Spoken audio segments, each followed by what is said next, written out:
average American now carries 23 extra pounds. Heart disease and stroke will claim the lives of 460,000 American women. 69 grams of fat. You could actually save 12 grams of the fat and half the calories if you simply ate an entire stick of butter. We're talking about diabetes and hypertension and bone diseases, osteoporosis. Prostate cancer is now the most common cancer in American men.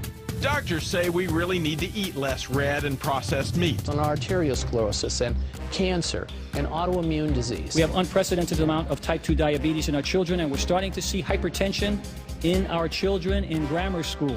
In case you're wondering, 2,120 calories. Clearly, the Western diet is taking a toll. This should serve as a wake-up call. We have a growing problem, and the ones who are growing are us. Food. It's central to our lives and traditions. Every special occasion seems to involve food and feasting. But could some of these same foods, including several that we think are good for our health, also be causing many of our most serious health problems? Indeed, we're facing a massive health crisis. No less than 40% of Americans today are obese, and about half of us are taking some form of prescription drug. The best-known statin drug, Lipitor, is the most prescribed drug ever in the world. Almost 1 in 5 American 4-year-olds are now considered to be obese. Though Mexican-American and African-American children are still more likely to be overweight. This could be the first generation of children in the United States that lives less than its parents. We spend $2.2 trillion a year on health care, over 5 times more than the defense budget. In fact, we pay more per person for health care than any industrialized country in the world. Yet we're sicker than ever. You see, there's no money in healthy people, and there's no money in dead people. The money is in the middle.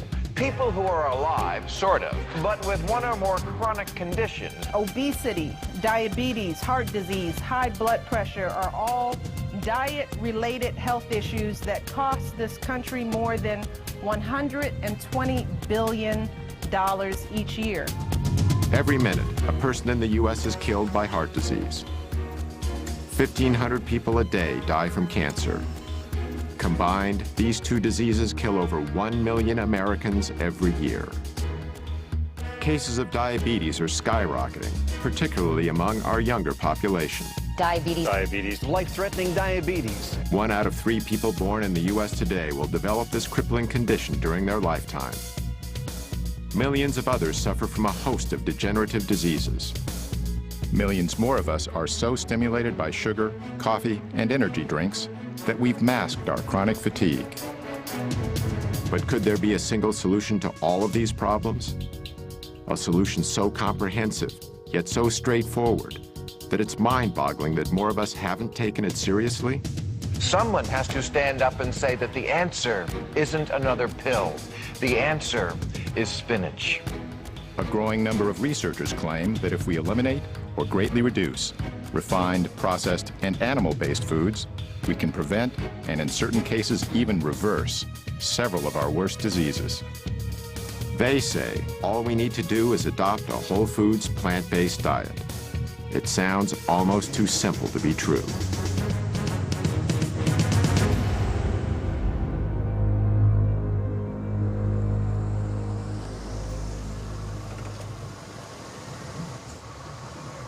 You might not expect someone like me to explore the connection between diet and disease.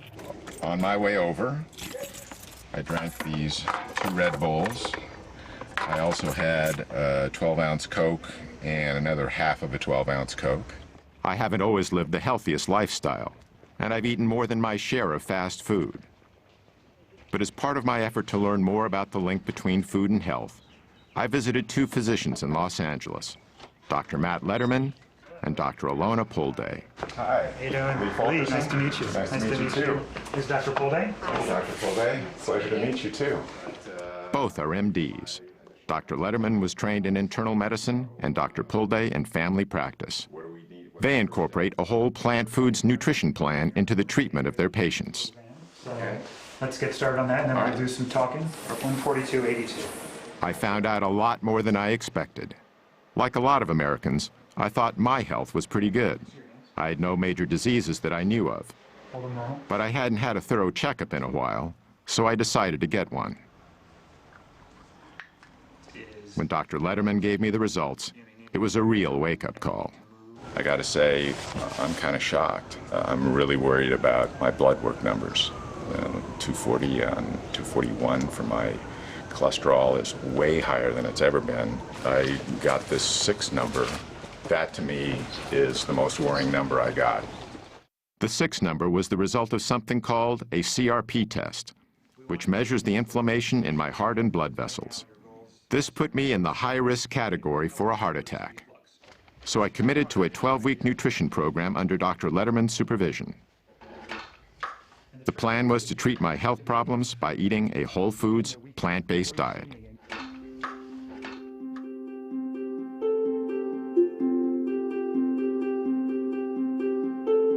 The idea of using nutrition to promote good health is nothing new. Indeed, Hippocrates, the ancient Greek father of Western medicine, said, "Let food be thy medicine," over 2,000 years ago. Yet it wasn't until more recently that the science behind this observation was systematically probed and applied. 2 researchers who've made groundbreaking contributions to this effort are Dr. Colin Campbell and Dr. Caldwell Esselstyn. Born just a few months apart in 1933 and 34, they each grew up on farms. Campbell's childhood farm is in rural Virginia, where his family raised dairy cattle and milked cows. My dad and mother moved here in 1943 when I was 9 years old. And during that time, we had a dairy of about somewhere between 20 and 30 cows, which in those days was a modest, medium-sized dairy. At the time, milk was believed to be nature's perfect food. So perfect, in fact, that this U.S. government film from the early 20th century recommended that infants who have just been weaned from their mother's milk should be switched immediately to cow's milk. That was the excitement of doing something, producing nature's perfect food, if you will. Established in 1675, the Esselstyn's farm is in upstate New York. On these rolling hillsides, they grazed both beef and dairy cattle. This was sort of like the nerve center of the operation in a way? More or less, absolutely. This is sort of the epicenter around these barns. This is the way farming was done in that era. And so this is sort of where you learned the craft of the trade of farming. How old were you when you moved here again? 7. I didn't start driving the tractor until I was 8 years old. Well, a late bloomer, right? Exactly. But I enjoyed it, and I really got a great kick out of doing the farm work. Although they didn't know each other yet, farm life had a deep and lasting influence on both Campbell and Esselstyn. To make it successful, you had to have persistence, staying power, and tenacity of purpose. I guess it's ironic in the sense that we're both now advocating, not consuming the products that we were busy actually producing with our families. During Campbell and Esselstyn's lifetimes, the American diet has changed dramatically. Near the beginning of the 20th century, Americans each ate about 120 pounds of meat annually. By 2007, that figure had exploded to no less than 222 pounds. In 1913, we ate about 40 pounds of processed sugar each per year. However, by 1999, our consumption of all refined sweeteners had risen to over 147 pounds. In 1909, Americans consumed around 294 pounds of dairy products apiece. But by 2006, our yearly intake of dairy had more than doubled to 605 pounds.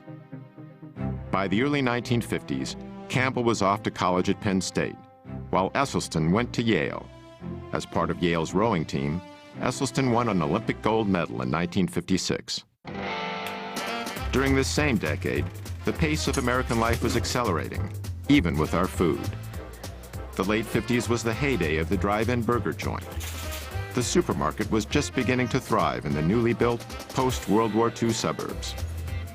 This was when the so-called convenience foods were born, like the legendary foil-wrapped TV dinner, not to mention a host of other tasty processed delicacies devised to make our lives easier and better.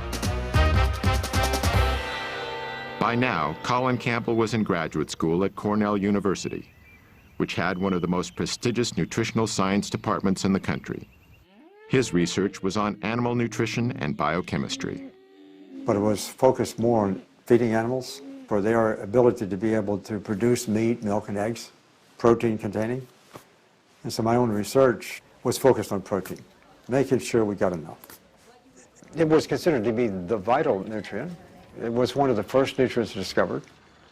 And without protein, the animal would die. So it was a life force. And in fact, in even the early 1900s, there were statements made that this is the stuff of civilization itself. Protein was also nearly synonymous with animal-based foods like meat. It still is today, all over America. Why do you think meat is important in our diet? Protein. Protein? Protein. Protein. Protein. Protein. A lot of protein. We need protein, don't we? We can't live without protein. The idea that plants had protein also didn't come into play until maybe the late 1800s, early 1900s, and then it struggled through the years. No matter what source the protein came from, in the late 1950s, most scientists believed the world needed a lot more of it. We had a lot of starving and malnourished children in the world. And so in my community, the nutrition community, there were discussions about why so, what could be done. And one of the prominent thoughts was to make sure they get enough protein. I certainly went along with this view. At about the same time, Dr. Caldwell Esselstyn was just beginning his medical career at the world-famous Cleveland Clinic in Cleveland, Ohio.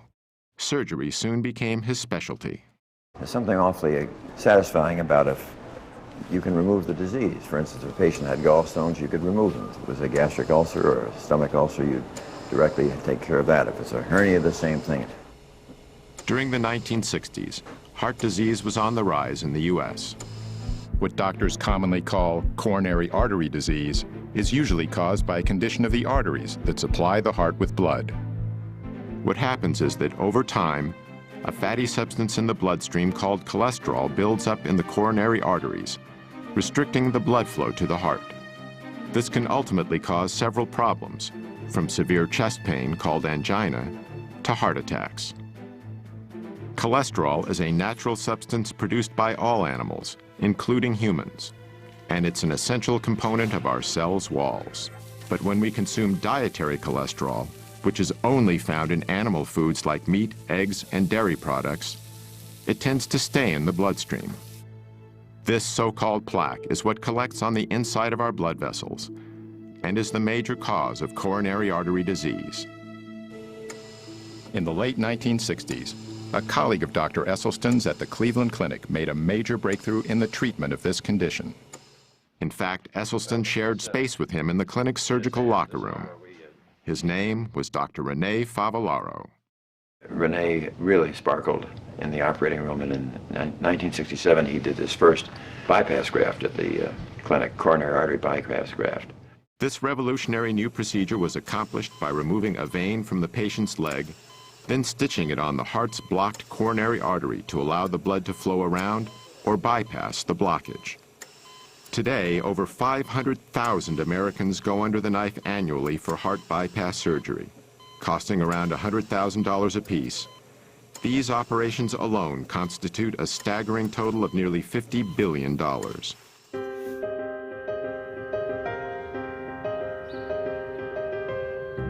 Joey Acoyne lives in Tampa, Florida, where he owns and operates a landscaping company. I tell everybody, the joke with everybody with me is, I don't eat to live, I live to eat. And my whole life, I ate whatever I wanted.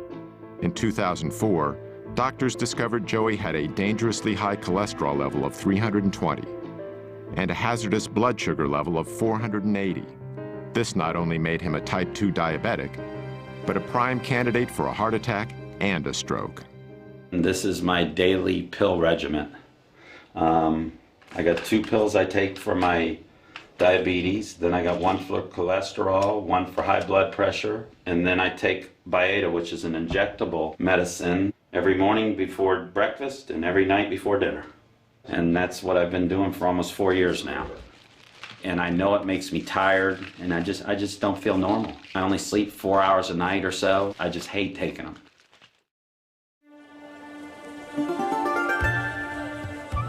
In the mid-1960s, Dr. Campbell was in the Philippines, trying to get more protein to millions of malnourished children.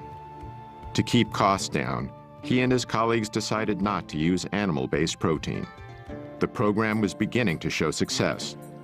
But then Dr. Campbell stumbled onto a piece of information that was extremely important. It centered on the more affluent families in the Philippines, who were eating relatively high amounts of animal-based foods.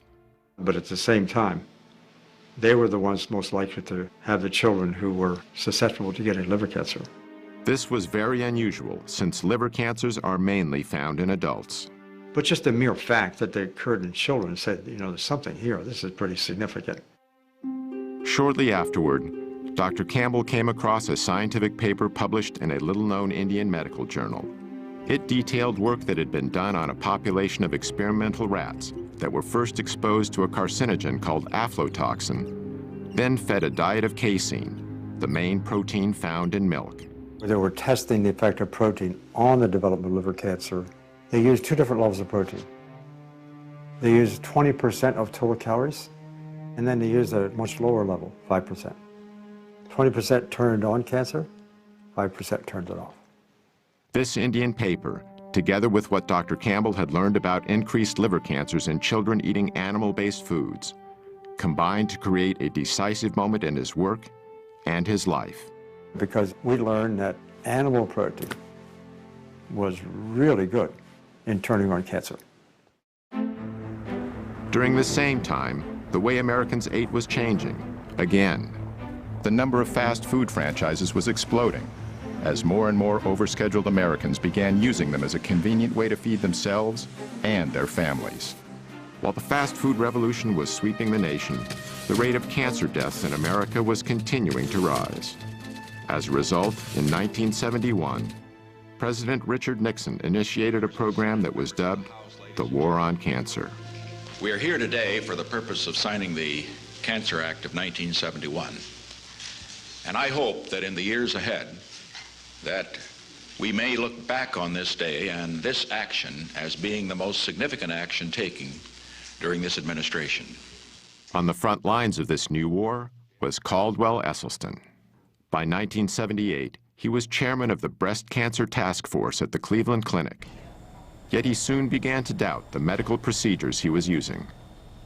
No matter how many of these operations I was doing for women for breast cancer, I wasn't doing one single thing for the next unsuspecting victim. So Dr. Esselstyn started investigating the global statistics on breast cancer. One of the facts he discovered was that the incidence of breast cancer in Kenya was far lower than it was in the United States. In fact, in 1978, the chances of a woman getting breast cancer in Kenya were 82 times lower than in the U.S. Dr. Esselstyn was even more surprised by the numbers he discovered for some other types of cancer. In the entire nation of Japan in 1958, how many autopsy-proven deaths were there from cancer of the prostate? 18. 18 in the entire nation. That, to me, was about the most mind-boggling public health figure that I think I'd ever encountered. In the same year, the U.S. population was only about twice the size of Japan's, yet the number of prostate cancer deaths exceeded 14,000. Dr. Esselstyn also discovered that in the early 1970s, the risk for heart disease in rural China was 12 times lower than it was in the U.S. And in the highlands of Papua New Guinea, heart disease was rarely encountered. The link he noted between all the areas he studied was simple. Virtually, the Western diet was non-existent. They had no animal products. They had no dairy, no meat. Even more compelling to Esselstyn was some historical data that had long been overlooked. In World War II, the Germans occupied Norway. Among the first things they did was confiscate all the livestock and farm animals to provide supplies for their own troops. So the Norwegians were forced to eat mainly plant-based foods. Now we look at the deaths in Norway, just antecedent to this period, from heart attack and stroke. 19 27, 1930, 35. Look at right up here, right at the very top, 1939. Bingo! In come the Germans. Immediately, 1940, wow, 41, 42, 43, 44, 45. Have we ever seen a population have their cardiovascular disease plummet like this from statins, from bypass surgery, or from stents? No. But look what immediately happened. With the cessation of hostilities in 1945, back comes the meat, back comes the dairy, back comes the strokes and heart attacks. I mean, it's such an absolute powerful lesson. But we didn't get it. Because of evidence like this, Dr. Esselstyn was making the same assessment that Dr. Campbell was due to his work in the Philippines, seeing a causal link between animal-based foods and some of our most deadly diseases. But they weren't the only researchers coming to this conclusion. Another was Dr. John McDougall.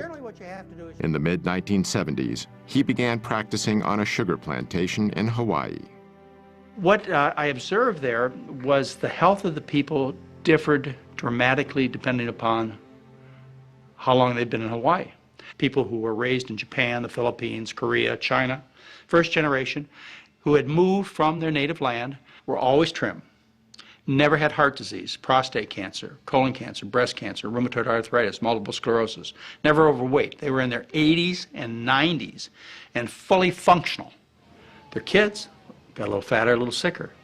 Their grandkids and the next generation were just as fat and sick as anybody I'd ever seen. And what came through clearly was the diet was the difference. The first generation had learned a diet of rice and vegetables in their native land. But the kids, they started to give up the rice and replace it with the animal foods, the dairy products, the meats. And the results were obvious. They got fat and sick. So I knew at that point what caused most diseases. At the time, however, Campbell and Esselstyn knew virtually nothing about this other information. Even so, they ultimately reached a revolutionary conclusion: that many of our most crippling conditions could be greatly reduced, if not completely eradicated, simply by eating what they call a whole foods, plant-based diet. This means consuming foods that come mainly from whole, minimally refined plants, such as fruits, vegetables, grains, and legumes. It also means avoiding animal-based foods such as meat, dairy, and eggs, as well as processed foods like bleached flour, refined sugars, and oil. Campbell and Esselstyn's research in this field would change their lives forever.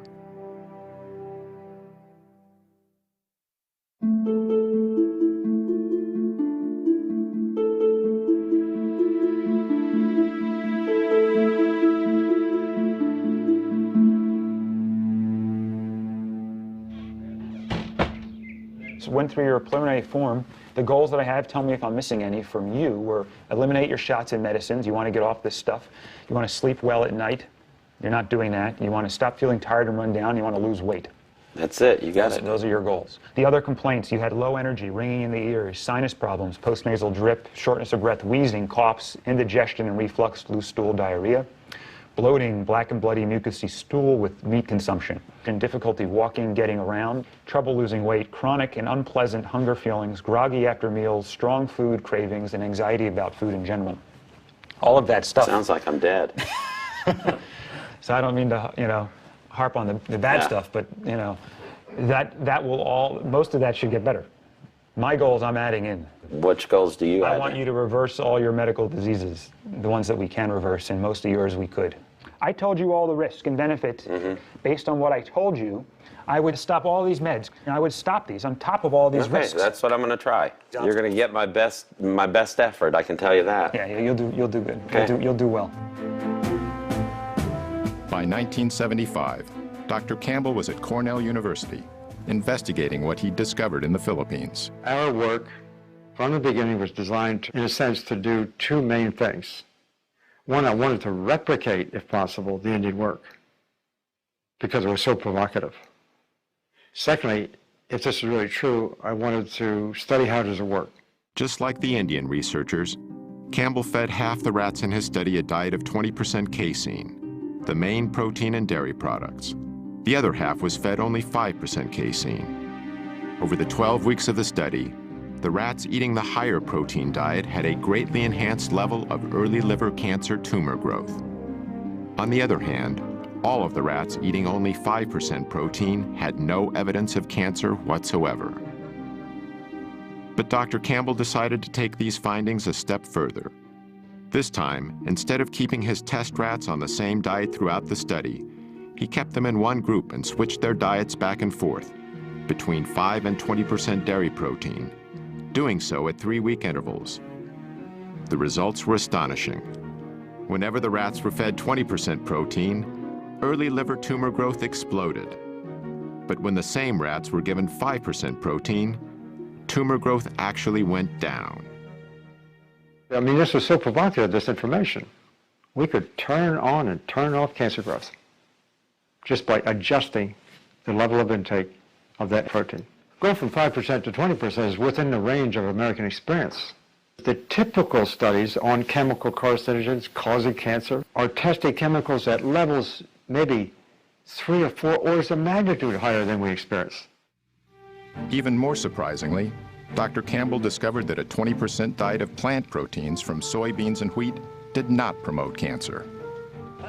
However, there's a long-standing belief among the public that animal protein is important for human health. Connie Dickman supports this position.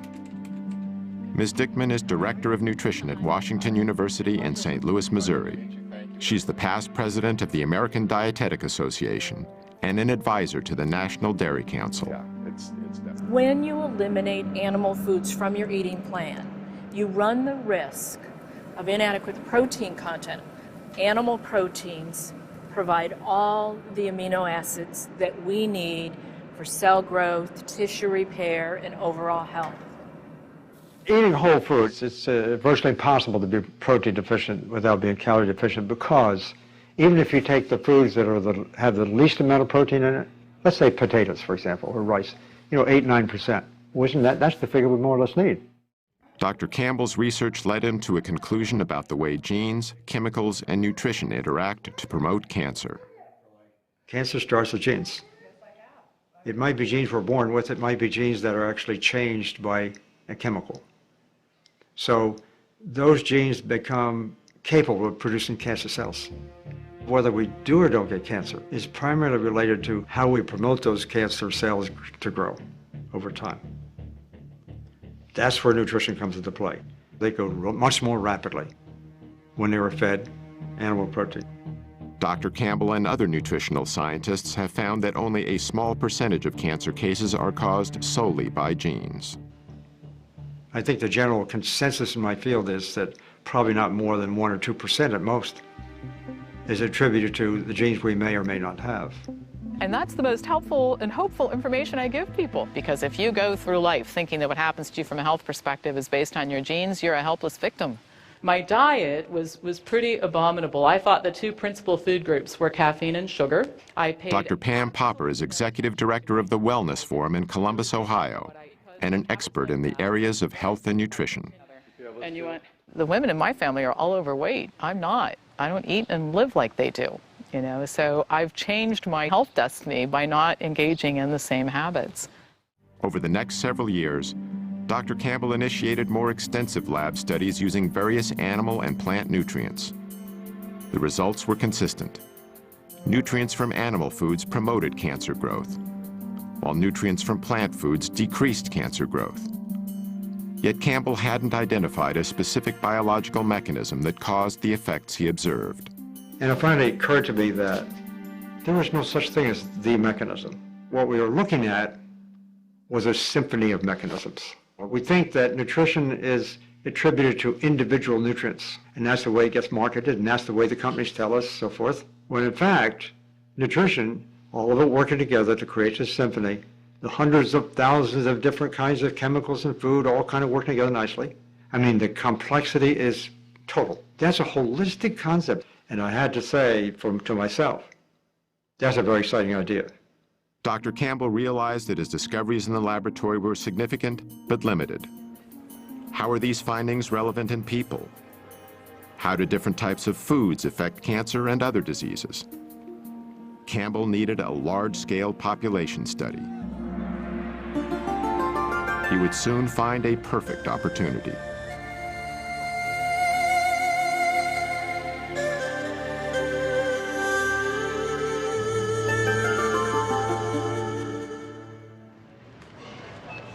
So mangoes are really good. They flavor things really Okay. nicely. That's something you want to get a riper one.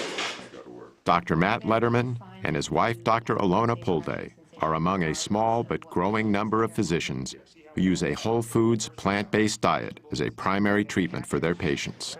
From shopping with patients to teach them how to read nutrition labels. And I don't care what it says on the front, the back, or the sides. Look at the ingredients. Okay. And that's all I care about. To showing patients how to prepare meals. They are not your typical MDs. Doctors Letterman and Pulde use food as treatment because they feel it's the best medicine available. Medicine that not only makes their patients feel better, but that truly improves their health. In 1973, the U.S. Congress passed a new farm subsidy bill. Among other things, it included incentives that encouraged a massive increase in corn production. One of the major byproducts of this enormous corn surplus was a low-cost sweetener called high-fructose corn syrup. Companies could add this sweetener to anything from soda pop to hot dogs, and then make these products widely available at low prices. Processed sugars and other refined foods are far more calorie-dense than the whole plants they're made from. The dramatic increase in their use is a major reason why our food has become richer. To evolutionary psychologist and author Dr. Doug Lisle, the consumption of unnaturally dense foods is the main cause for the epidemic of obesity in America. It isn't that people become more self-indulgent. It isn't because they're lazier than they ever were. What's happening is that their mechanisms of satiation are being fooled. The process starts with a range of receptors in our stomachs that help us gauge how much food we've eaten. These include stretch receptors to help measure the sheer volume of food in our stomachs. We also have density receptors to help determine the caloric density, or what we more commonly call the richness of our food. For instance, 500 calories of natural plant food fills the stomach completely, triggering both our stretch and density receptors to signal our brain that we've had enough to eat. But 500 calories of unnaturally rich or processed food fills the stomach far less, deceiving these receptors into telling our brain that we need to eat more. Even worse is 500 calories of oil, which is almost pure fat and barely triggers any response at all. The problem with weight management in humans is that if you make these foods completely artificial, which we do today, you wind up with a problem that people have to overeat just to be satisfied. But why do these concentrated foods that are so harmful to us give us so much pleasure? Dr. Lisle says the answer is related to a system called the motivational triad. This is a trio of biological mechanisms that nature has designed into every creature on Earth so they can survive to pass their genes on to the next generation. The first leg of the motivational triad is pleasure seeking. And primarily two things are the cause of that, and those two things are food and sex.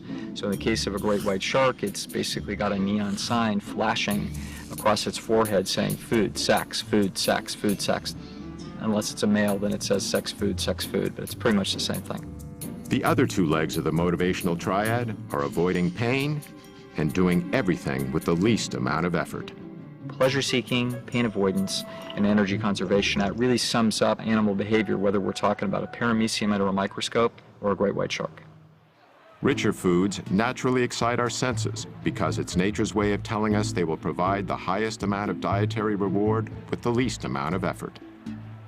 This helped our ancestors find the most calorie-dense and ripe foods available, which contributed to our survival. But in today's environment, we can artificially increase calorie density well beyond what our ancestors would have found in nature. The resulting foods give us a hypernormal amount of pleasure, leading us into something Dr. Lisle calls the pleasure trap. What the pleasure trap is an interaction between our natural instincts, which are trying to tell us the right thing to do, and some kind of artificial modern stimulation that is piggybacking or hijacking that process. So the classic example of the pleasure trap would be drugs and drug addiction. The way drugs work is they hijack the existing pleasure circuits. When certain chemicals hit those areas, they cause feelings of euphoria and excitement. The same drug-like effect happens when we eat highly concentrated, processed foods. We've removed the fiber, we've removed the water, we've removed the minerals, we've done everything that we can to hyper-concentrate sugar and fat and add a bunch of salt as well into the food. And now what the food has become is become a low-grade addiction. These things are drugs. They have other deleterious side effects, not the least of which is adding a lot of empty calories. Dr. Terry Mason is Commissioner of Health for the City of Chicago. He's one of the few public officials in America who openly supports a plant-based diet. If it walked, hopped, swam, crawled, slithered, had eyes, a mama and a dad, don't eat it. Dr. Mason contends that the less affluent segments of our population have difficulty making the best food choices. Well, first of all, the diets are calorie-rich and nutrient-poor. This is the real problem. And unfortunately, poor people are poor in everything. They're poor in health, they're poor in food choices, they're poor in almost every aspect that you could think of. This makes the less prosperous particularly vulnerable to the low-grade addiction of highly processed foods. People want stuff that's fast, people want stuff that's quick, and they like the stuff that's salty, and they like the taste of something fried. And so those are the kinds of things that you see in our community.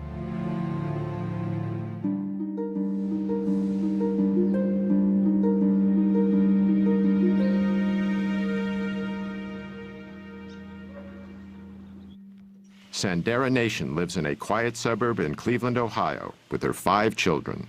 In October 2008, she was stricken by a strange illness. I want to say something, but it's not coming out. I'm getting really shaky and sweats, and then I'm cold and I'm sick and I'm fatigued and my stomach hurts and everything, so I went to the doctor.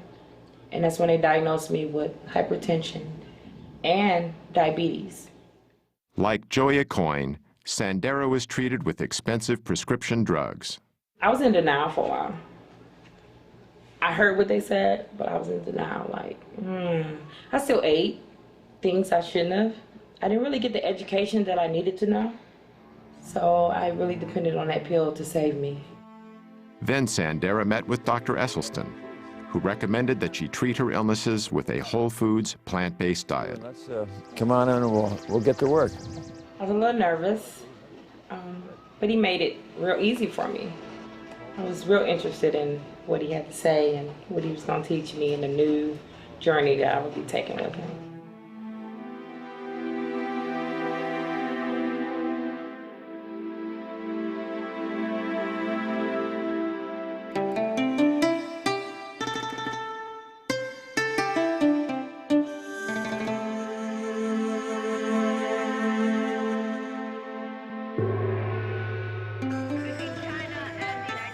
In 1974, Chinese Premier Zhou Enlai was hospitalized with bladder cancer.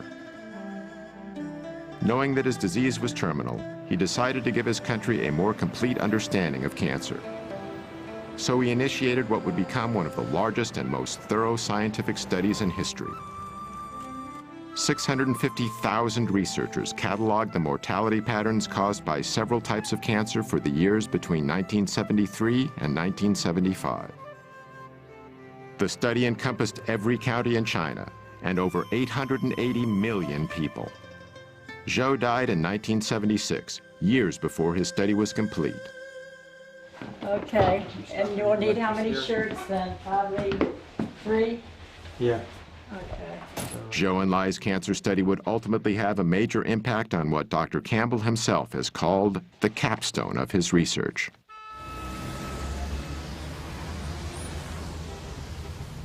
Early 1980s. And you were there for 2 or 3 months.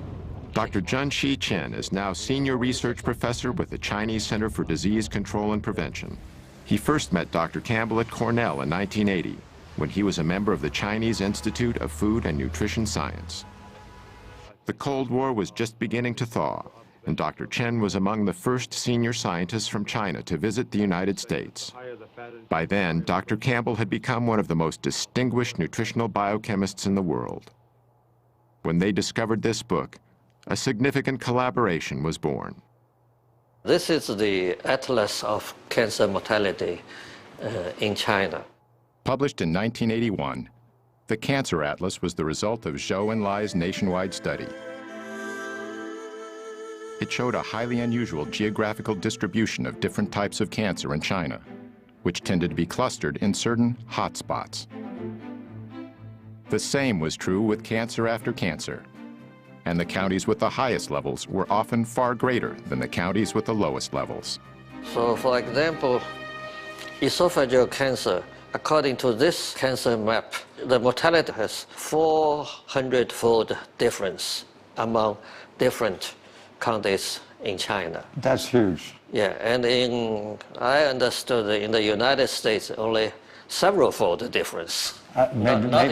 Maybe twofold is another. That's all we see. Yeah. So that caught our attention in terms of why. Because they are all Chinese. Genetically, they are all the same.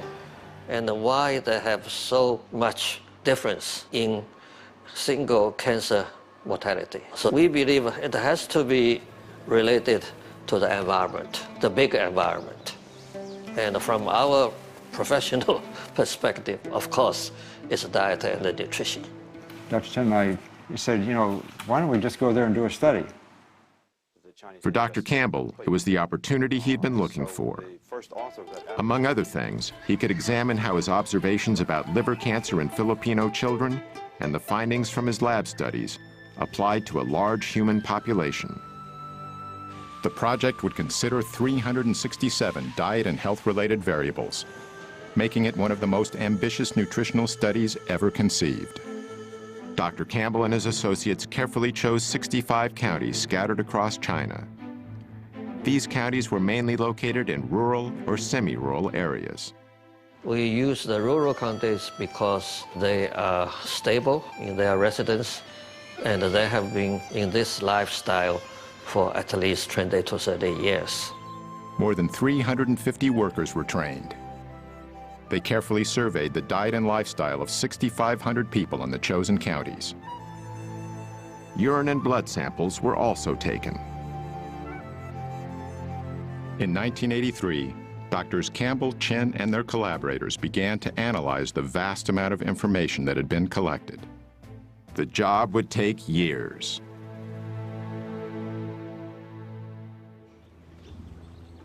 After 8 weeks eating plant-based foods, Joya Coyne was still off all his medications. When I started this, I had all these side effects from medication and from my being so unhealthy, but now I'm getting in better shape every day.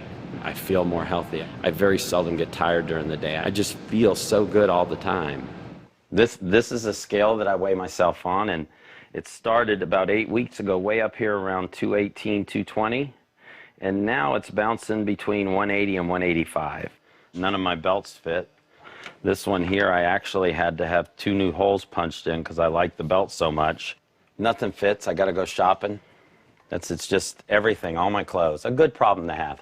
It's been fun for him because I think he's learned, in addition to the fact that he's seeing such great results, that he loves it.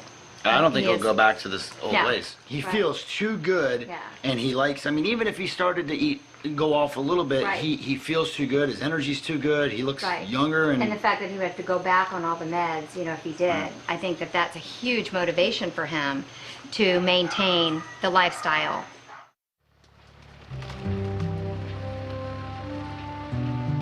In the mid-1980s, Dr. Caldwell Esselstyn was struggling to organize a study on coronary artery disease.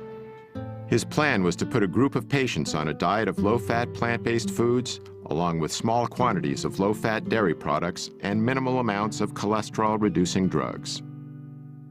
And slowly, over the next 18 months, I got the 24 patients that I had asked for. But the ones they sent me were a little bit sicker than I had thought. These were patients who had failed their first or second bypass operation. They had failed their first or second angioplasty. And there were 5 who were told by their expert cardiologist they would not live out the year. One of the most gravely ill patients was a 59-year-old speech and communications teacher, Evelyn Oswick. Ate all the chocolate candy I could eat, ate every donut I could put my hands on.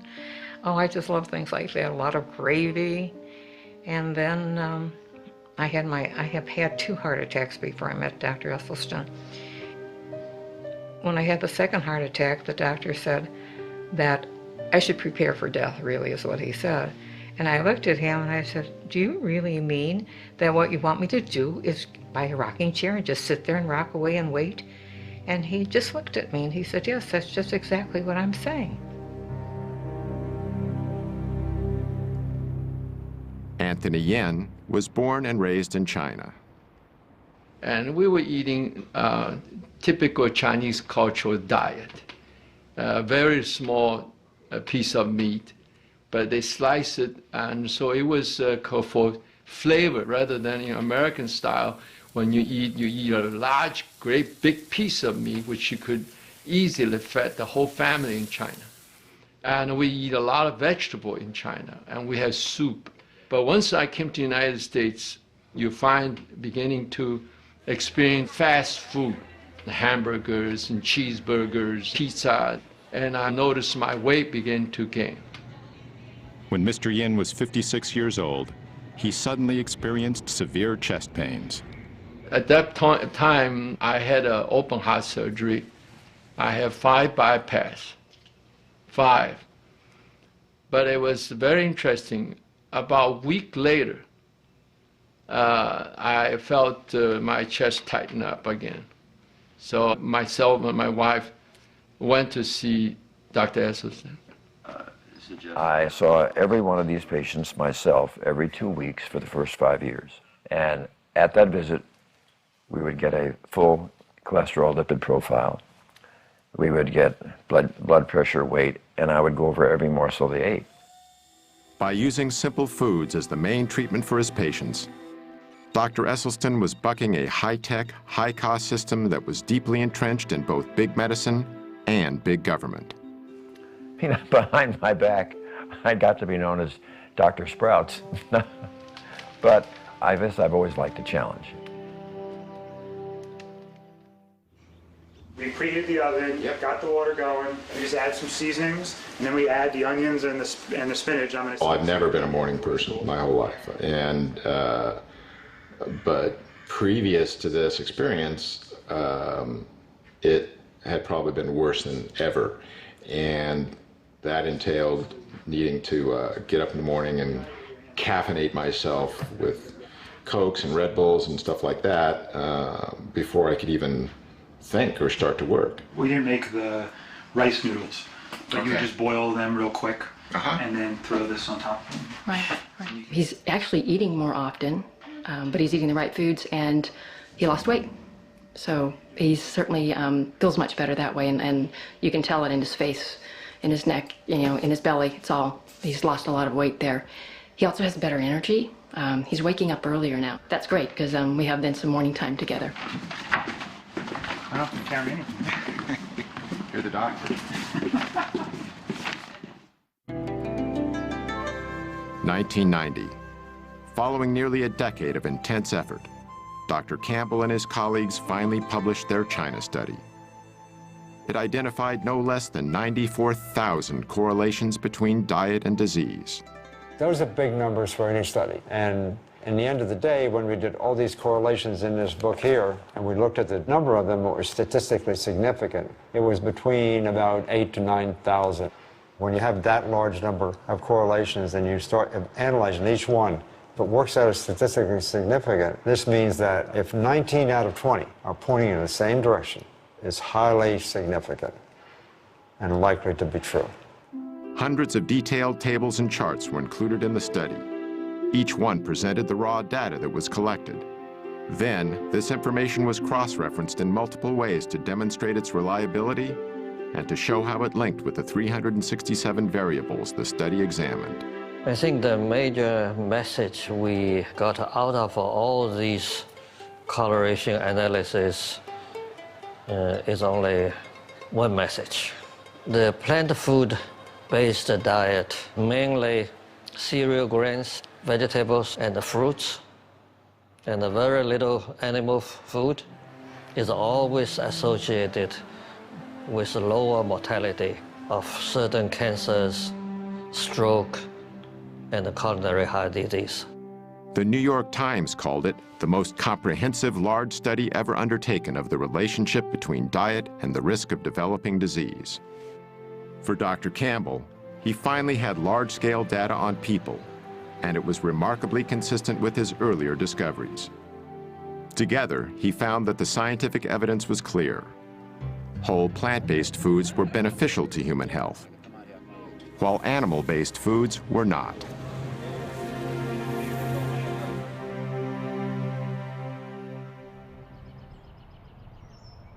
Sandera Nation's journey to better health wasn't easy at first. It was a little hard because I've been eating fatty foods and grease and everything 38 years, you know, as long as I can remember. So it was kind of hard to go from that to changing the next day completely. I started a journal for maybe the first 3 weeks. Write down my feelings and emotions, what I felt like, so that other people could know it's okay to feel that way. Along the way, Sandera had strong support from Dr. Esselstyn and his wife, Ann. They keep in touch, and they're like, we haven't forgotten about you. And I know they haven't. I really feel here that they haven't. I went to Walmart this day. I had wanted a Subway sandwich, and I said, I'm gonna get me that meatball sub. I then received a call while I was at Walmart from Mrs. Esselstyn, as if they knew I was weak at this moment. She stated, promise me you will not eat anything from Walmart. Gave me chills to know that she called at that moment. Therefore, I left the store without getting that meatball sub. While Dr. Campbell was publishing his China study, Dr. Esselstyn was getting some powerful data from the research he'd started in 1985. He began with 24 patients, but 6 had dropped out in the first year, leaving him with a total of 18. At the end of 5 years, we had follow-up angiograms, and 11 of the group had halted their disease. There was no progression. And there were 4 where we had rather exciting evidence of regression of disease. These results were astonishing. The diet produced something that medication and surgery never had before: actual reversals of heart disease. The biological mechanism that caused these reversals centers on the lining of our veins and arteries, the endothelial cells. They are the absolute life jackets of our blood vessels. You're young and you're a teenager, you're healthy. You could spread those out 1 layer thick and you'd have something that would cover 6 or 8 tennis courts. In 1988, scientists discovered that endothelial cells manufactured the gas nitric oxide. Well, what does nitric oxide do? Nitric oxide keeps our blood flowing smoothly without being sticky. It also helps to dilate constricted blood vessels during physical activity and inhibits the formation of plaque. And most importantly, nitric oxide is a powerful force for eliminating the inflammation that seems to go with this plaque. However, scientific tests have demonstrated that when we start eating the typical Western diet, our endothelial cells are damaged. When you're getting to be in your 40s and 50s and 60s and you've been slaughtering your endothelial cells, you don't have those 6 or 8 tennis courts. You may be down to 1.5 or 2, and they can't protect you. Yet according to Dr. Esselstyn, when we begin eating a whole foods plant-based diet, the damage to our endothelial cells not only stops, it starts to reverse.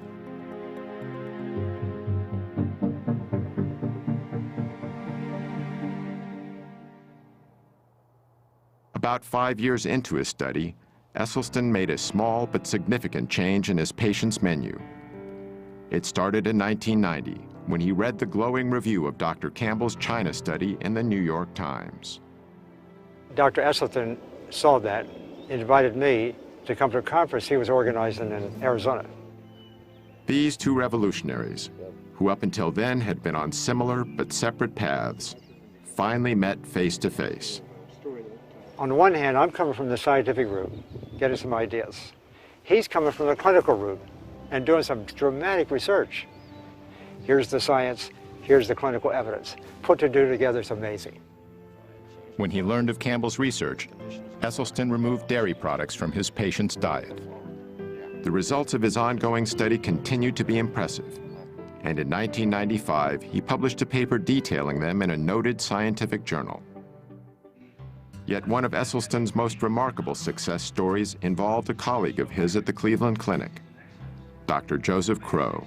Actually, I was active, healthy, very busy, mid-40s, absolutely no risk factors at all for any heart problem. But Dr. Crow, even with what was considered to be a healthy cholesterol level, was actually ravaged by heart disease. This angiogram, taken after his first nearly fatal heart attack in 1996, shows how badly damaged one of his coronary arteries was. This angiogram was done after less than 3 years of entirely dietary treatment.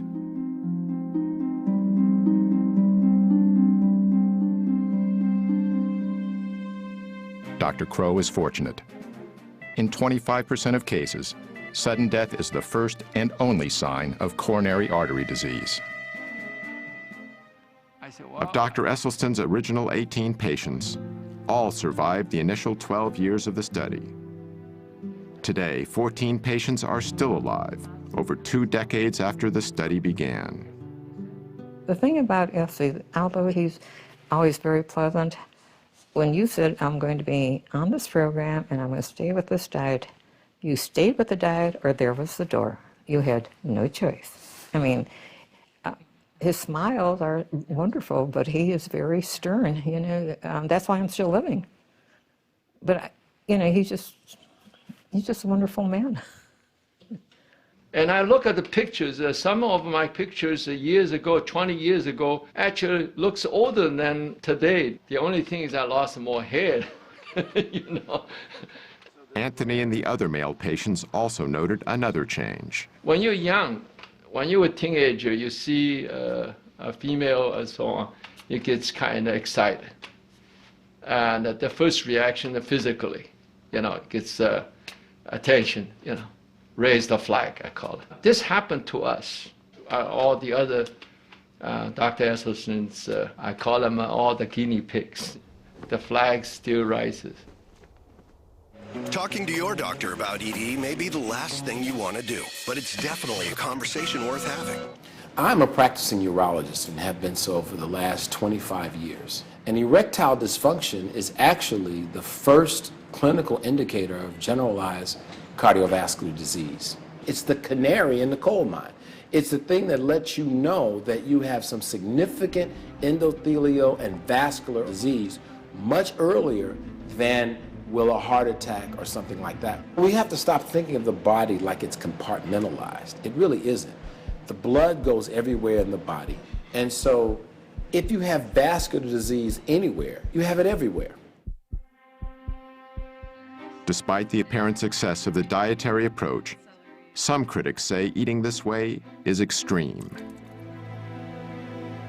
Now, with the Western diet, this guarantees there are going to be, what, 500,000 people in this country this year who will have to have the front half of their body divided, their heart exposed, then veins will be taken from their leg and sewed on their heart.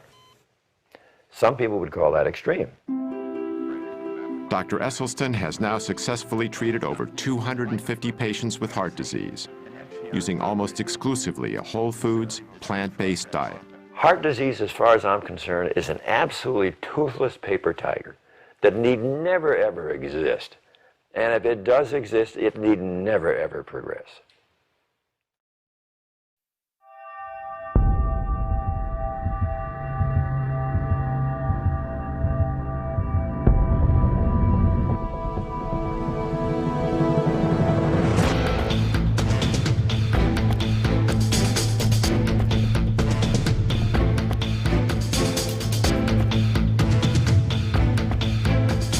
Las Vegas, Nevada. At the Extreme Couture Gym, we found an extraordinary plant-based athlete, Ultimate Fighter champion Mac Danzig. In the mixed martial arts world, strength, toughness, and endurance are of paramount importance, and Mac has them all. I had cut dairy out of my diet when I was about 18 years old. because I had a ear, nose, and throat allergy to dairy, and I was getting a lot of ear infections and things like that. So when I cut that out, really the only thing that was separating me from having a vegan diet was chicken and fish. So I was just eating that for years, and I was eating it because I thought that I needed to, because everyone tells you, you know, if you're an athlete, you need, you know, at least chicken and fish in your diet for protein. You know, something that's just one of the myths that's been perpetuated for a while. All it took was me cutting the chicken and fish out, and I did it cold turkey. I think a lot of people, stereotypically speaking, think someone that's a vegan is like some skinny hippie type of person. And you know, I'm not necessarily trying to break the stereotype. I tried the diet for my own personal reasons, and it worked for me.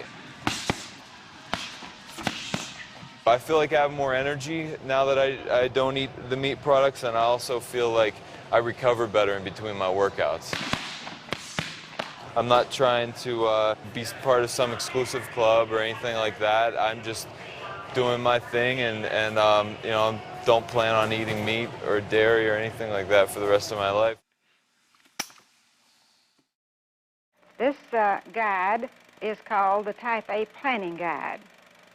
Now, it includes foods that are found in the basic 4 food groups, because we are concerned about the total daily needs, and this is a part of it. We must serve 1/2 pint of fresh fluid milk to provide calcium, riboflavin, and the other nutrients that are needed for our children.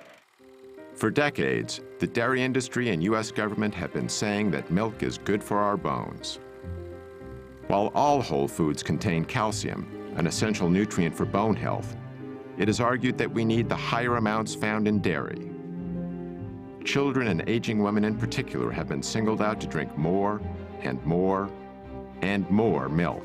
What do you think the most important nutrient we get from dairy products is, like milk? Calcium. Calcium. Calcium. Calcium? Calcium. Calcium. Calcium. Or calcium. Calcium. The science in terms of dairy's role in healthy bones is pretty strong. And in fact, the National Osteoporosis Foundation, of course, utilizes that science in their recommendations.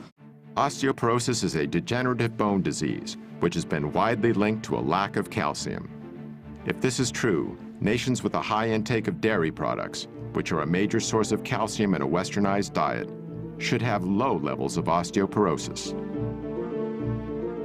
But according to a study done by a distinguished Harvard researcher, nations with high levels of calcium intake tend to have high levels of hip fractures, which is a key indicator for osteoporosis. And so, in fact, the higher the dairy consumption, the higher the rate of osteoporosis. Exactly the opposite of what the dairy industry has been telling us for so long.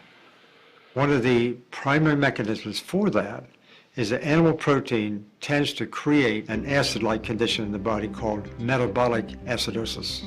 To combat this condition, the body draws upon its most readily available acid buffer, namely calcium in our bones. As the calcium is extracted to neutralize the excess acid, our bones are weakened. In defending the health benefits of milk, many national health organizations now recommend that we consume low-fat dairy products. It can be milk, it can be yogurt, it can be cheese, it can be anything made from milk. But again, the important message, it's a message that comes from the American Dietetic Association, the National Osteoporosis Foundation, cancer, heart. We're all in the same page. It needs to be low fat or fat-free. So as the fat is taken out, the protein becomes a larger proportion of the total. So they become higher in protein, lower in fat. And when we compare these high protein, low fat milk products, for example, with prostate cancer, the relationship is as strong as it is for cigarette smoking and lung cancer. Most of these animals here are what we call heifers.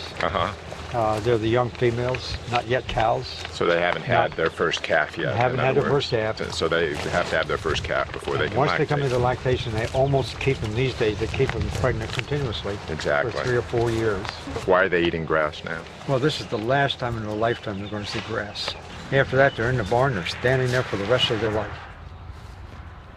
When I was young, we defended our product, promoted our product, because it was nature's most perfect food. And so I believe that. But it took on a slightly different twist as time passed. I mean, it's the most perfect food for cats. And trying to switch the milk of one species to another species doesn't make a lot of sense. Only 2 months into her treatment, Sandera was experiencing dramatic effects on her type 2 diabetes and hypertension. Since I've been on a plant-based diet, blood pressure's been wonderful. My blood sugars are in the 80s. It shocks me, 70s. And so I was alarmed when it was 60. I'm like, isn't that bad? It's 60, you know, and I talked to the diabetes educator, which is wonderful. She's like, no, that's a normal blood sugar. Your pancreas is working, it's reversing. Ironically, Sandera works at an outpatient facility for diabetics. Yet the treatment that was achieving success with her diabetes came from outside the established medical system. The positive results went far beyond Sandera's chronic diseases. Mentally, not having the sluggishness, the fear of the disease progressing, because I feel I'm in control and I have power of taking it back the right way now. So mentally, I feel great. I'm eating the things I should eat. And the one thing that is true that Ann said to me, you really start tasting the real taste of what you're eating. Because I eat a peach and you'll think, I was in heaven with my white peaches. I get to eat. And it feels good to be able to eat, bringing the sugar down, you losing the weight, your whole everything changes. You know, I think we're a little dependent on, you know, our doctors and the medications. We should take a little bit more responsibility in checking out for ourselves. And speaking of doctors and medications, how does Sandera's regular physician feel about her new lifestyle? When I recently approached her about my blood sugars being so great, my question was, should I not take my medication? And she said, no, you still take your medications. And she said, what is that doctor trying to do? Take you off your medications? And I'm looking like, yeah, I'm hoping that's the goal. So there's still people we have to make believers. Yeah. Sally and Jim eat their breakfast at about 7 o'clock. It's a good breakfast of good foundation food. Today they're having milk, cereal, poached eggs, and sliced oranges. They are starting the day right. The key agency that sets nutritional guidelines for Americans is the United States Department of Agriculture. The USDA helps determine what foods are served to everyone from our soldiers in the field to our kids in their school cafeterias. These guidelines are also taught in our schools, influencing what our children will eat for the rest of their lives. Dr. David Klurfeld is a nutritional scientist and national program leader for human nutrition with the USDA's Agricultural Research Service. We've made dietary recommendations since the 1890s from USDA, and that was before we knew about vitamins and minerals. Subsequently, we've had different food groups, and we had the basic 4 and 5 and 7 and 12, and it varied as the science changed. Perhaps the best known of the food groups was the Basic 4, introduced in 1956 in a leaflet called Food for Fitness. The mainstay of nutrition education for over 30 years, the Basic 4 defined what an entire generation of Americans believed was healthy to eat. The 4 food groups was replaced in 1992 by the Food Pyramid, then updated by My Pyramid. These guidelines recommend 3 servings of dairy products per day, and meat is still a primary source of protein. In following My Pyramid, a 15-year-old girl can eat a daily menu consisting of a bowl of Lucky Charms with low-fat milk and a glass of orange juice from concentrate for breakfast, cheese-flavored crackers for a morning snack, a cheeseburger on a whole grain bun with French fries and a Coke for lunch, chocolate pudding and grapes for an afternoon snack, and chicken nuggets with a biscuit and canned green beans for dinner, with low-fat ice cream for dessert. I see now what's happening with the way that we feed many of our children and our school systems. We shouldn't be surprised that we're seeing childhood obesity at the rates that we're seeing it. Dr. Neil Barnard is a medical researcher and president of the Physicians Committee for Responsible Medicine. Well, the problem is when a kid is pulling his tray down the school lunch line, you see federal policies in action. There are burgers topped with cheese, the milk is heavily subsidized, but the vegetables and fruits, a little bit harder to find. And this is because the government contracts are going to particularly the meat producers and other producers as well. It has nothing to do with the health of the children. It has all to do with the financial health of the big agribusiness entities. What we have with the USDA is it's really a farmers advocacy organization, and okay, let's have one.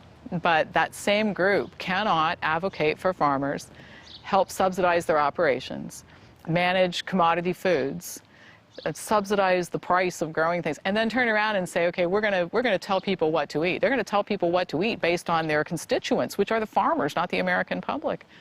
In 1998, Barnard's group sued the USDA.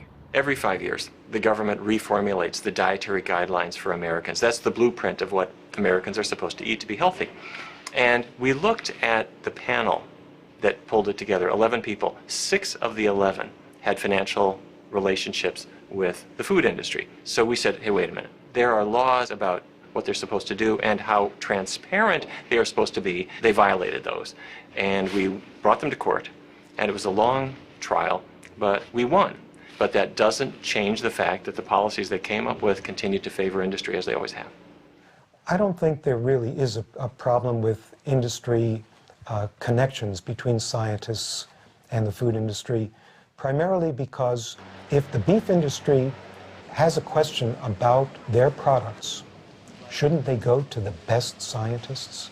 And if the best scientists are consulting for the food industry, I still want the best scientists on these committees that make nutritional recommendations. Financial conflict of interest is only one conflict of interest. You know, there are people who've spent their entire careers trying to prove that a vegetarian diet is good for you or that red meat is bad for you. Now, they may not have industry ties, but they too have a conflict of interest. You know, we do develop biases personally. I had those biases too. But I got to a point in my career that I was getting results that went against what I had thought was true. So I had to self-reflect, criticize my own bias, look at it really carefully, and I changed my views. Dr. Campbell paid a price for changing his views. He's been marginalized by key administrators of his own university. This after being a lead scientist and securing millions of dollars in research grants for Cornell's Nutritional Sciences Division. He had a popular nutrition course canceled by the division director, who had long been a major consultant to the dairy industry. Numerous observers feel this was an arbitrary decision that violated the standards of academic freedom. Dr. Campbell has also witnessed serious corporate influence over research that is used to develop the government's nutrition policy. One example he cites centers on the prestigious National Academy of Sciences.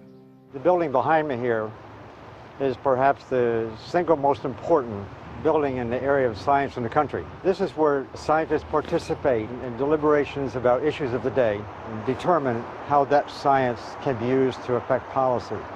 In the early days when I was involved, those panels were mostly funded by public money. But on the other hand, in more recent years, I have seen more and more corporate money coming in to support these activities, and more people being allowed on the committees, especially the chairs of the committee, and of course they can pick the kind of people they want to pick in order to get a certain kind of conclusion. It's not the way it should be, and I'm sure that if the public were to know how powerful is this influence, they would be surely upset.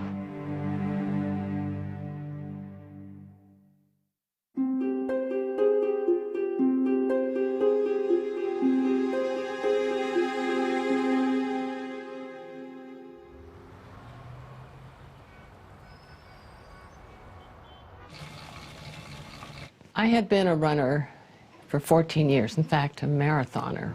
47 years old, at the top of my game.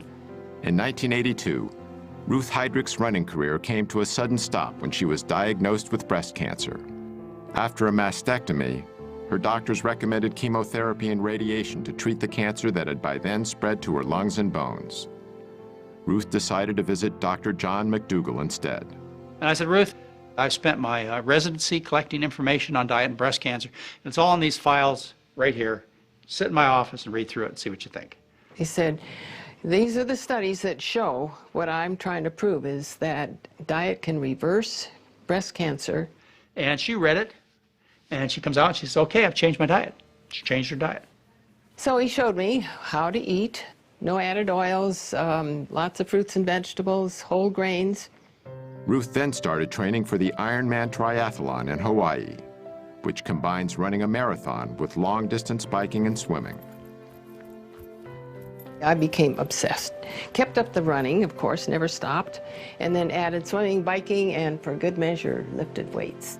And people were saying, you're crazy. You're a cancer patient. You should be resting. Doctors told me this. I felt so good. I felt fit. I wanted to maintain that level of fitness. And I felt sure that if I had a healthy body and I was putting the right food into it, that I could beat this cancer. At the Ironman Triathlon, Ruth won a gold medal in her age group. Stuck with the diet, found out my arthritis disappeared, my constipation disappeared, my dandruff disappeared. No sign of depression, which you might expect with a cancer diagnosis. I felt renewed, invigorated, and out to show that diet is so much more important than anybody ever thought. Other women get over breast cancer, colon cancer, prostate cancer. There are people who have had metastatic prostate cancer all over the body who have gone through what we call spontaneous remission. In other words, they've been cured. And it's not the end of the world when you get this diagnosis. Some people get over it. Ruth did. So I'm still racing, still daily training. Now, how many people in their 70s are doing triathlons? Not very many. So that gives hope for all of us as we age, that not only will you stay healthy and beat the degenerative diseases that most people get, but you can start collecting medals.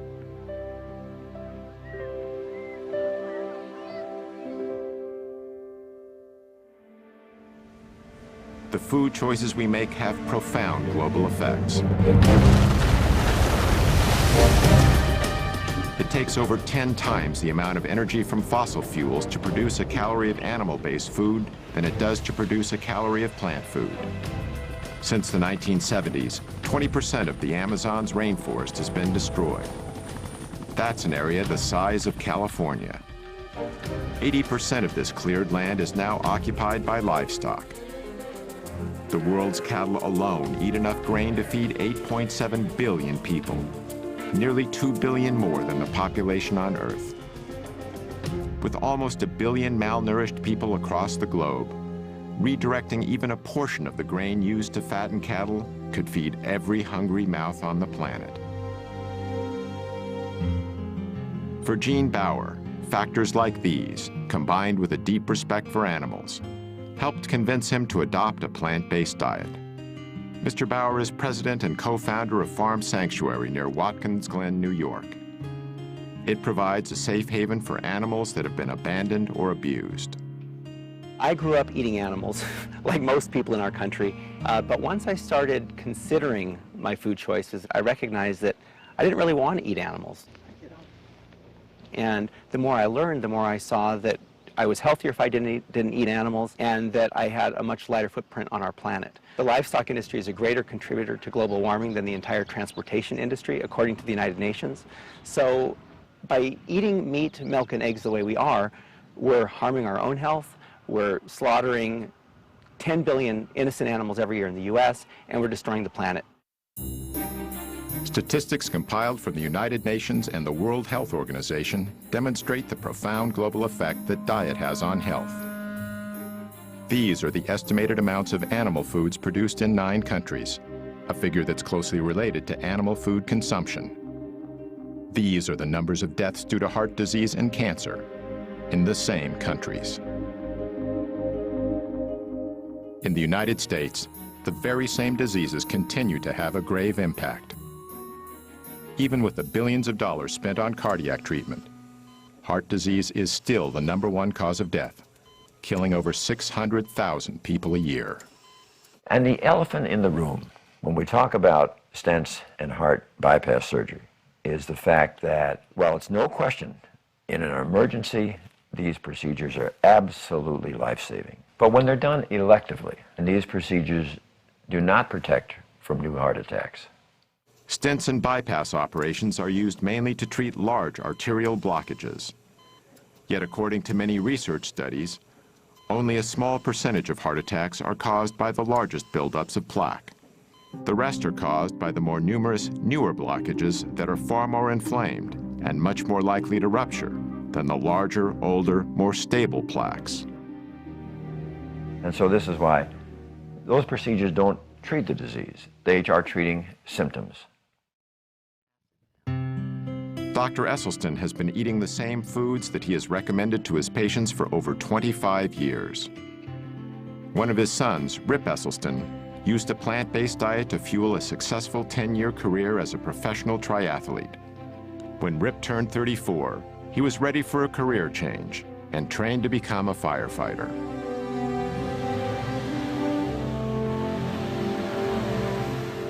Rip was assigned to Engine Company Number 2 in Austin, Texas. We're incredibly competitive here at the fire station, and we love making bets. So we were out on the porch one night, and we kind of made this little bar bet to see who had the lowest cholesterol level. So the next morning, we drove to a lab, got tested, and the results came back, and it led to a discovery that J.R. James Ray, our resident redneck, had a cholesterol of 344. Pretty much means you're knocking at death's door. And so what we did in an act of solidarity is the next day we went about eating a plant-strong diet to basically save his life and save his arteries. The men agreed to change their firehouse diet. But in Texas, old eating habits die hard. Meat's almost a sport in Texas. I have several good friends that they're barbecue teams. That's what they do. That's their sport on the weekends. Texans are serious about their Texas, barbecue. Kansas.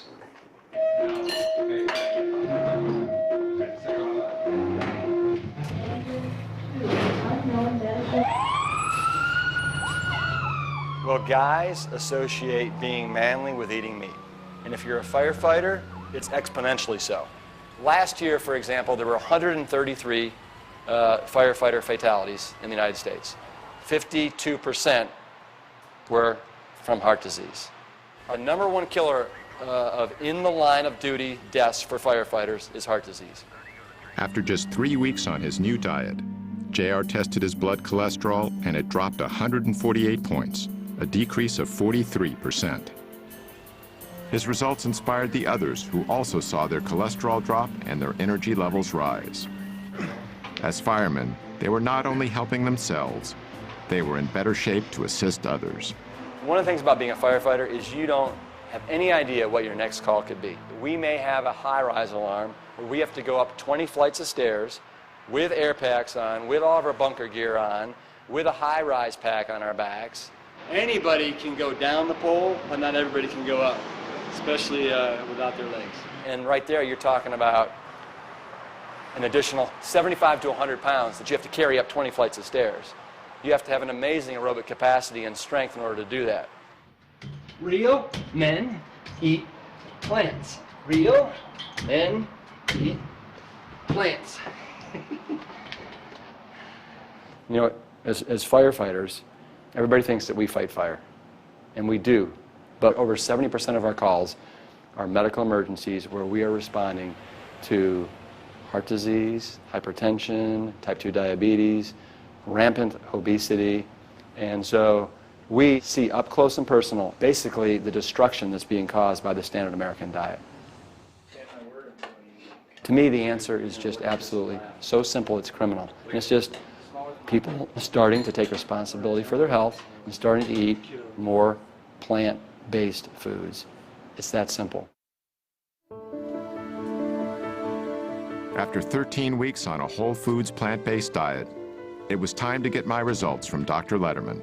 When you started, your weight was 231 pounds, Right. now 211 pounds. Okay, that's It's a 20-pound drop there. Wow.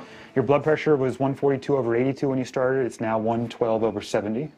Wow, All right. that's a big drop, That's right? a nice drop. Oh yeah, that's great, and it'll just keep dropping as you continue to do this.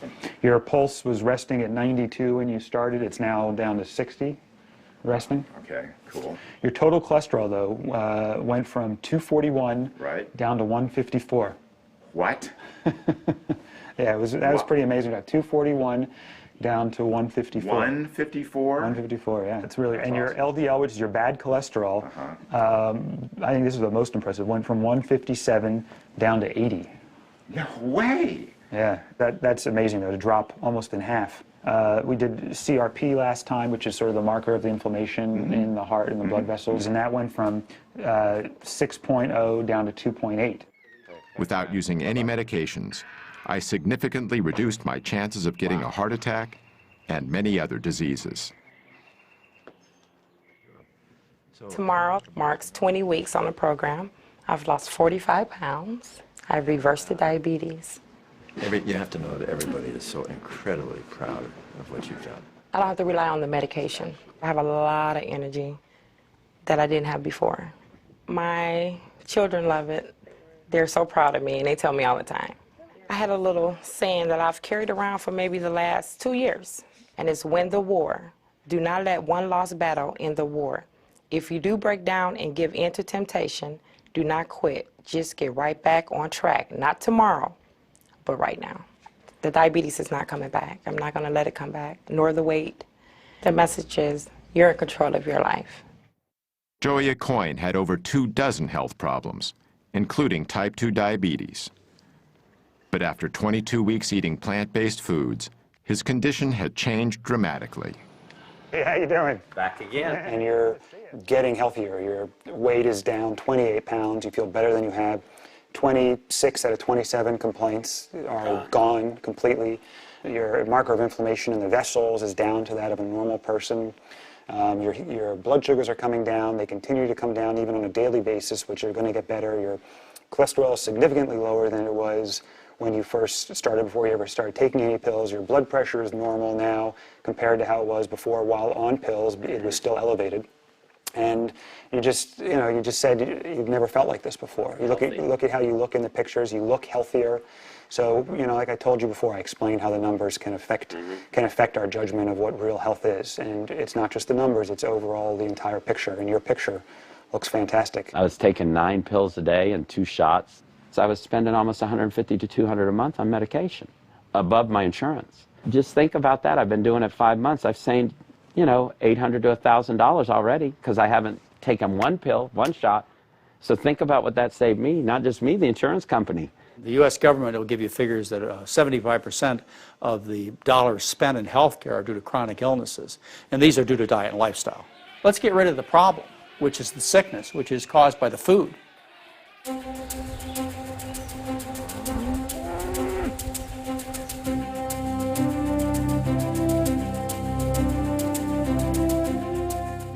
Now well into their 70s, Doctors Campbell and Esselstyn are both vital and active. They also continue to spread their message.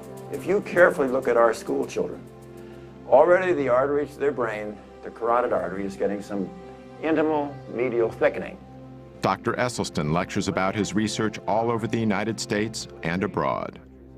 His wife Ann frequently accompanies him to help counsel patients and to demonstrate the preparation of plant-based foods.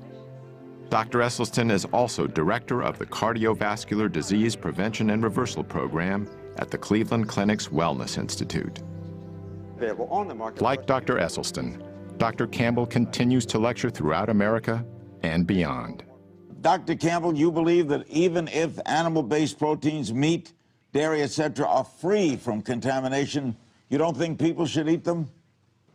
No, I don't. I think the closer we get to a plant-based diet, I should say a whole foods plant-based diet, the healthier we're going to be for all of us.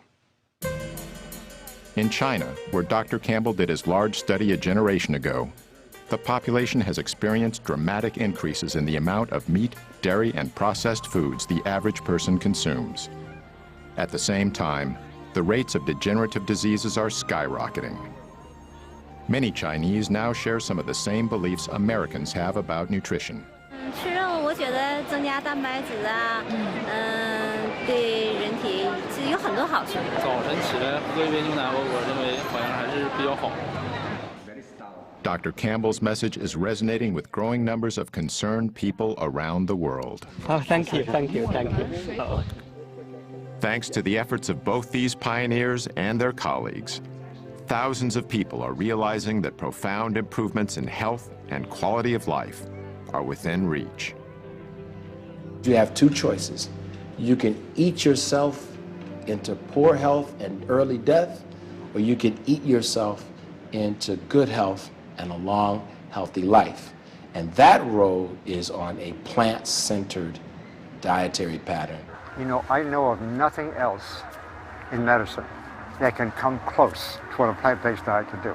I can say this with a great deal of confidence, that our national authorities are simply excluding this concept of nutrition from the debate and the discussion in order to protect the status quo. In theory, if everyone were to adopt this, I really believe we could cut healthcare costs by 70 to 80%. That's amazing. And it all comes from understanding nutrition, applying nutrition, and just watching the results.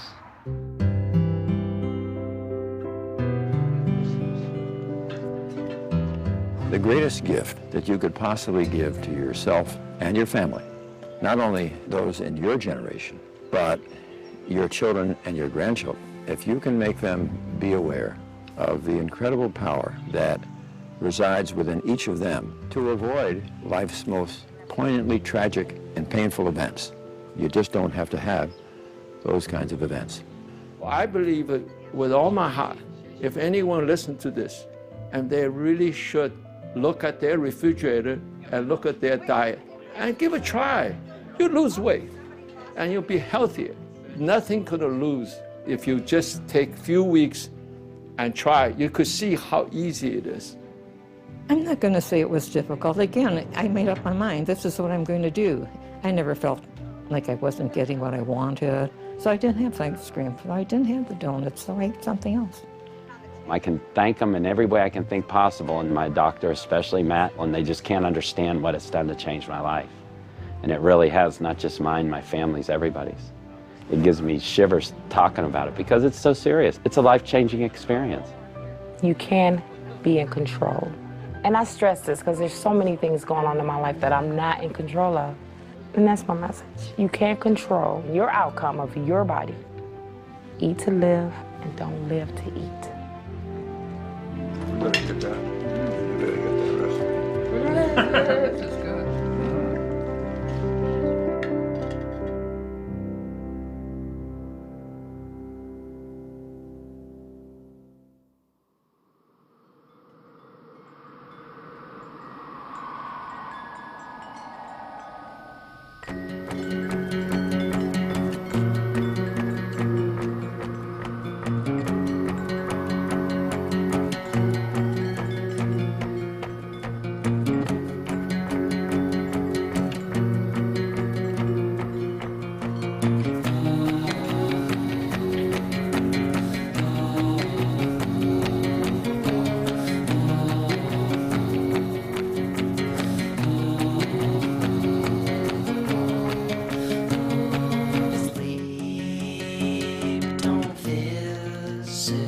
So I choke on sun, and the days blur into one backs of my eyes. On the things I've never done, sheets are swaying.